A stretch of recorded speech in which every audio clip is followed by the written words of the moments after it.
Bonjour tout le monde. Ça fait un petit moment que je vous ai pas fait de vidéo, mais là je vous en fais une.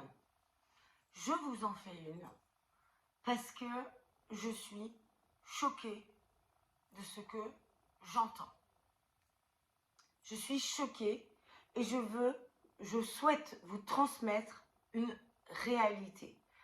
On vous dit n'importe quoi. On vous fait de la psychologie de comptoir sur ce qu'est un attachement évitant, sur l'évitant. L'évitant.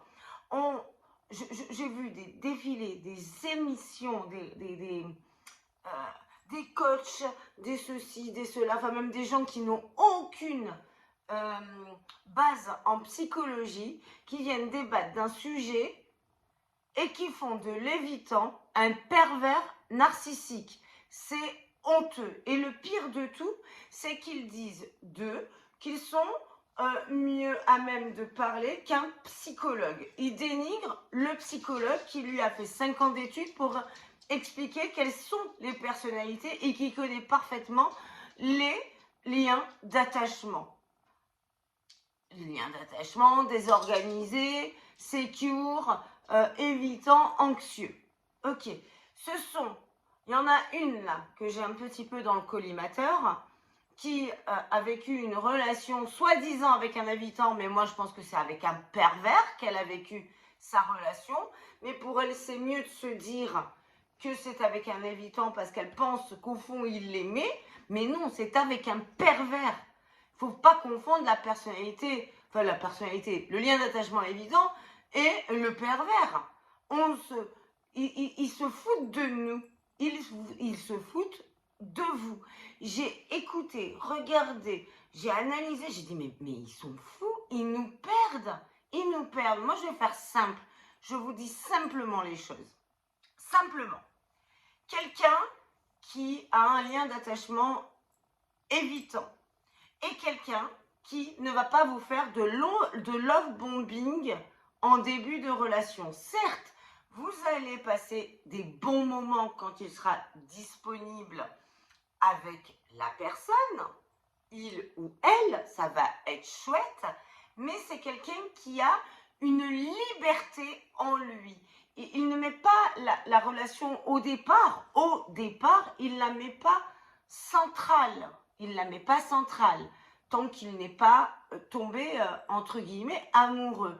Il a plein de choses à faire dans sa vie qui fait que, oui, quand il sera en rencontre avec vous, l'évitant, entre guillemets, le lien d'attachement évitant, sera libre, sera cool, sera chouette et va vous faire vivre quelque chose qui va aussi vous rendre libre.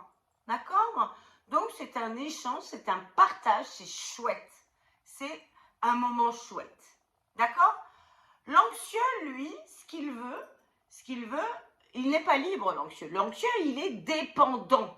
Donc, l'anxieux, lui, veut contrôler l'autre parce qu'il a besoin que l'autre réponde à ses besoins.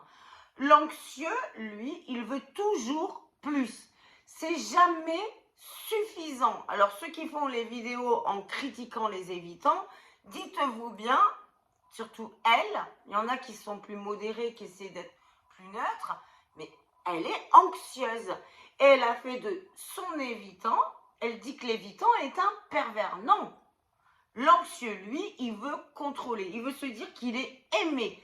Et même si l'autre lui dit « j'ai besoin d'espace, je ne suis pas bien », ben lui, il va dire « ben non ». Alors, l'anxieux, il va donner, mais pas gratuitement, l'anxieux. Il va donner pour être aimé. Et après, il va reprocher à l'autre, qui est peut-être évitant ou sécure, peu importe le lien d'attachement, il va reprocher à l'autre qu'il lui a beaucoup donné, qu'il s'est sacrifié et qu'il ne reçoit rien en retour. Sauf que l'autre, évitant ou sécure, si on parle comme ça, l'autre n'a rien demandé. Il n'a rien demandé. Mais non, l'anxieux, lui, il se dit, ouais, mais attends, si, parce que là, à ce moment-là, tu m'as dit que tu étais bien avec moi. Donc moi, je t'ai donné. tu m'as dit que tu avais eu un problème là, et moi, eh ben, je sais pas, moi, je t'ai fait un chèque, je t'ai fait à manger, j'ai fait ci et ça, et toi, tu me donnes rien. Ben oui, mais la personnalité qui a un lien d'attachement sécure ou évitante, ce qu'elle souhaite, c'est la liberté. Elle ne veut pas donner pour recevoir. Elle donne parce qu'elle a envie de donner. Elle n'est pas dans le besoin de recevoir. Pas dans le besoin de recevoir à tout prix. Elle va donner parce qu'elle se sent bien avec la personne. Alors oui, certes, l'évitant va un peu moins donner en début de relation, mais quand il tombe amoureux, il va donner à sa manière, mais en toute liberté. Donc l'évitant, bien évidemment, s'il est face à quelqu'un d'anxieux, eh ben, il va l'éviter parce que l'anxieux va toujours lui faire croire qu'il est nul. Et on sait que la personnalité évitante, eh ben non quoi, enfin je veux dire, elle est là, elle est dans le monde, elle est ouverte, elle n'a pas envie qu'on lui dise qu'elle est nulle. Je sais pas, vous avez envie qu'on vous dise que vous êtes nul, que vous êtes mauvais, que vous avez des problèmes, des dysfonctionnements psychologiques, etc., etc. Vous en avez envie, vous? Ben non, l'évitant, il n'a pas envie, l'anxieux non plus, et le sécure non plus. Donc pour le coup, on est en train de confondre tout ça. Le dictateur, ce n'est pas l'évitant. Le dictateur, c'est l'anxieux. C'est l'anxieux qui veut toujours plus et qui veut contrôler l'autre et la liberté de l'autre pour que l'autre réponde à ses propres besoins. Je passe un coup de gueule parce qu'on est en train de dire n'importe quoi. On fait de la psychologie de comptoir et ça vous met dans l'erreur. Dans l'erreur. Le sécure, lui, s'il est avec un anxieux, il va se sentir aussi envahi. L'anxieux va vouloir anticiper tous ses besoins et tout ça. Non, non, le sécure, lui, il n'a pas envie. Il a aussi envie un peu de liberté. Le sécure, lui, il veut l'harmonie. Il est dépendant de personne. Il veut juste l'harmonie. Donc, il va plus expliquer à l'anxieux que là, c'est trop. Et après, à l'anxieux de faire son travail, à lui, pour savoir comment se positionner dans la relation. Le sécure va le dire. L'évitant va pas le dire. L'évitant va le faire comprendre par les actions qui fait qu'il va s'éloigner. Il va plutôt ghoster l'évitant pour respirer. Le sécure va dire, mais si l'anxieux comprend pas et continue, bah ouais, il va éviter aussi. D'accord? Le dictateur, c'est l'anxieux. Je vous le dis. L'anxieux, quand l'anxieux se met en dépendance affective. Et quand il se met en dépendance affective, il fait des reproches, des reproches, des reproches. C'est insupportable, c'est très, très, très dur à supporter. Et moi, je suis désolée, mais moi, si on me fait des reproches tout le temps, quoi que je fasse, si on me dit, ouais, là, je suis heureuse, ou je suis heureux, mais là, je suis pas bien, nanana, mais je comprends plus, quoi. L'anxieux, il sait pas ce qu'il veut. Pourquoi? Parce qu'il se connaît pas. L'anxieux doit aller consulter pour reprendre son estime de lui-même, son équilibre et ne pas faire de sa relation amoureuse que le central pour le rendre heureux. D'accord? Il y a plein de choses dans la vie, il doit avoir un équilibre. S'il veut être avec une personnalité qui est libre, donc entre guillemets évitante, entre guillemets, hein, juste libre, moi je dirais qu'un évitant est libre. S'il veut ça, ben, il va falloir qu'il soit libre, lui aussi, libre de ce qu'il est, avoir beaucoup d'estime de lui et être... voilà, ne pas attendre des autres qui viennent remplir ses besoins. Après, quand on est en couple avec un évitant, franchement, c'est chouette. On est libre, on est bien. L'évitant ne nous évite pas, il se sent libre. Sinon, on est bien et qu'on est libre, c'est cool. Et on peut très très bien communiquer de tout parce qu'il y a une ouverture d'esprit qui est énorme avec une personnalité qui a un type d'attachement évitant, comme avec une personnalité qui a un type d'attachement sécure. Par contre, ce que je peux vous dire, dans ce que je peux voir, c'est que très souvent quand même, les types d'attachement évitants, quand ils rentrent dans une relation vraiment avec quelqu'un parce qu'ils sont amoureux et qui donnent un peu et tout ça, ils peuvent développer à un moment donné une forme de type d'attachement anxieux parce qu'ils vont avoir peur de perdre l'autre. Et là, ils peuvent avoir des comportements très déroutants pour l'autre. Parce que ils ont tellement peur, ils ne se sentent pas à la hauteur. S'ils vivent des choses où ils ne se sentent pas à la hauteur, ils peuvent avoir cette peur-là qui peut envahir l'autre. Donc même l'évitant peut devenir anxieux. Même la personnalité sécure, si elle est avec une personne anxiogène, peut devenir anxieuse. Ou évitante. Vous voyez un peu tout ça? Une personnalité qu'on compare à l'évitant et c'est faux, c'est la personnalité perverse. L'évitant en début de relation, non, il ne fait pas de love bombing. L'évitant, il est plus sur la retenue à voir, à partager et au contraire à se voir doucement, lentement, pour voir.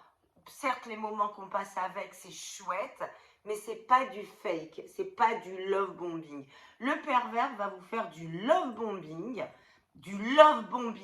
pour vous alpaguer, mais le pervers a un type d'attachement anxieux et non évitant. C'est anxieux.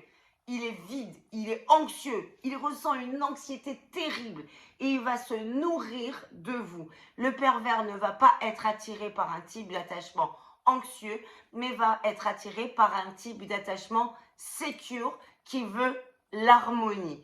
Le pervers, lui, veut détruire et va prendre une personne qui veut l'harmonie, donc un type d'attachement secure. Mais vu qu'il ne veut pas l'harmonie, à un moment donné, quand le pervers aura bien fait son love bombing, quand la personne sécure va croire qu'elle est avec une personne sécure, parce qu'il va se faire, il va montrer qu'il est sécure, hein, d'accord? Mais c'était un faux semblant. Et quand il enlève le masque, eh ben, c'est une personne anxieuse qui va devenir jaloux, qui va devenir rabaissant, qui va se plaindre et qui va demander toujours plus pour répondre à ses besoins. Et là, on ne comprend pas. On ne voit, l'autre est complètement différent. Ce n'est plus le même qu'on a rencontré. Le pervers, avec une personne secure, va mettre du temps avant de tomber son masque parce que la personne secure va pas se faire avoir de suite dans ses griffes. Donc, il va mettre du temps à le descendre et à le tomber. Et la personne sécure, quand il va le tomber, elle va voir un autre être. C'est horrible. Et là, elle va se dire, c'est pas possible. Et c'est là qu'elle tombe dans le piège si elle pardonne ça. C'est là qu'elle tombe dans le piège de l'emprise. Et la personne sécure va perdre confiance en elle, perdre confiance en son existence, en ce qu'elle est au plus profond. Elle est dans l'emprise, elle est manipulée. Et là, elle va développer un type d'attachement anxieux. Elle va devenir anxieuse. Vous comprenez? Est-ce que vous comprenez? C'est très important de dire ça. Ne confondons pas type d'attachement évitant et pervers. Un pervers va bouffer le narcissisme.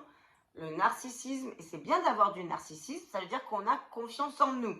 Le pervers qui manque de narcissisme va bouffer le narcissisme de la personne sécure et va faire en sorte de la vider de son narcissisme pour devenir plus puissant. Mais après, il va se vider, il va avoir tout le temps besoin de prendre à droite, à gauche. Et la personnalité sécure qui a du narcissisme en elle se sent vidée, va devenir anxieuse et ses besoins ne vont pas être comblés. Résultat des courses, on va faire super simple. Que vous soyez dans une type de relation avec un anxieux, un évitant, un sécure ou un pervers. Bon, le pervers, vous avez compris ce qui se passe, hein, c'est particulier. Hein. Love bombing, et il nous paraît sécure et il devient anxieux. Les dictateurs de ce monde sont des personnes anxieuses. Les extrémistes, je sais pas moi, Jean-Marie Le Pen, les Trump, les Hitler sont des personnes anxieuses, des dictateurs qui veulent opérer sur les autres pour remplir leurs besoins. Ils ne sont pas dans l'harmonie, ils sont à prendre pour eux se sentir puissants. Ce sont des grands pervers. Le pervers n'est pas fort, c'est un faible et c'est un anxieux. Si vous rentrez dans tout type de relation, la seule chose que vous devez considérer, c'est ce que vous ressentez dans votre relation. Si vous ressentez un